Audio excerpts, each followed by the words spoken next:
ഉച്ചയ്ക്ക് ഒരു 2 മണിയൊക്കെ കഴിഞ്ഞപ്പോൾ വീട്ടിൽ നിന്ന് ഇറങ്ങണമെന്ന് വിചാരിച്ചാൽ ഞാനൊരു 6:30 മണിയൊക്കെ കഴിഞ്ഞു ഗൈസ് വീട്ടിൽ നിന്ന് ഇറങ്ങാൻ വേണ്ടിയിട്ട്. കുറേ കടകളിലൊക്കെ കയറി ഇറങ്ങാൻ വേണ്ടിയിട്ടുണ്ടായിരുന്നു. അപ്പം നാളെ പൊന്നൂൻ്റെ കുഞ്ഞുവാവയുടെ ചരട് കെട്ടാണ്, നമ്മൾ 40 ചടങ്ങെന്ന് പറയൂ കേട്ടോ. അപ്പോൾ അതിന് വേണ്ടിയിട്ട് കുറച്ച് സാധനങ്ങളൊക്കെ വാങ്ങിക്കാൻ എന്നെ ഏൽപ്പിച്ചിട്ടുണ്ടായിരുന്നു. അതിന് വേണ്ടിയിട്ടുള്ള പോക്കാണ്. ഞാൻ അന്നമ്മയല്ല റൈഹുവിൻ്റെ കയ്യിൽ ഫോൺ ഏൽപ്പിച്ചിട്ടുണ്ടായിരുന്നു വീഡിയോ എടുക്കാൻ വേണ്ടിയിട്ട്. അവൻ നല്ല ക്ലാരിറ്റിയിൽ എനിക്ക് വീഡിയോ എടുത്ത് തന്നതിൽ ഒരുപാട് ഉപകാരമുണ്ട്. അപ്പോൾ എന്തായാലും കുറച്ച് വീഡിയോ ഇടുന്ന ഡ്രസ്സും കാര്യങ്ങളൊക്കെയാണ് ഇവിടെ നിന്ന് വാങ്ങിക്കാനുണ്ടായിരുന്നത്. പൊന്നൂൻ്റെ നല്ല ഡ്രസ്സ്, അതായത് ചുരിദാർ ഞാൻ ഓൾറെഡി സ്റ്റിച്ച് ചെയ്ത് ഇന്നലെ കൊണ്ട് കൊടുത്തിട്ടുണ്ടായിരുന്നു. അപ്പോൾ അവിടെ കയറി നമ്മൾ കുറച്ച് ഡ്രസ്സും കാര്യങ്ങളൊക്കെ എടുത്തു. അതിനുശേഷം ബില്ല് ചെയ്യാൻ നിൽക്കുകയാണ് കേട്ടോ. ബില്ല് ചെയ്യാൻ നിൽക്കുമ്പോഴത്തേക്കും അവിടെ കാണുന്ന കുറച്ച് ഐറ്റംസൊക്കെ ഇങ്ങനെ എടുത്തു നോക്കാമെന്ന് പറയുന്നത് എനിക്കൊരു സന്തോഷം തരുന്ന പരിപാടിയാണ്. വാങ്ങിക്കാനൊന്നുമില്ല, ചുമ്മാ നോക്കാമെന്നുള്ളത്.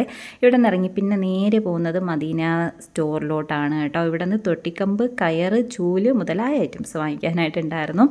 അപ്പോൾ അവിടെ ചെന്ന് കാക്കടുത്ത് കുറച്ച് കഥയും കാര്യങ്ങളൊക്കെ പറഞ്ഞ് സാധനങ്ങളൊക്കെ എടുത്തിട്ട് നേരെ പോകുന്നത് പച്ചക്കറി വാങ്ങിക്കാനാണ് കേട്ടോ. അത്യാവശ്യം നല്ല രീതിയിൽ ലേറ്റായിട്ടുണ്ടായിരുന്നു. തുണിക്കടയൊക്കെ അറിയാമല്ലോ, അതും എടുത്ത് എന്തായാലും സമയം ലേറ്റാവും. അത് മാത്രമല്ല ടേബിൾ ഷീറ്റ് എടുക്കാൻ മറന്നിട്ടുണ്ടായിരുന്നു. പിന്നെ ഞാൻ തിരിച്ചു പോയി ടേബിൾ ഷീറ്റും കാര്യങ്ങളൊക്കെ വാങ്ങിച്ചു.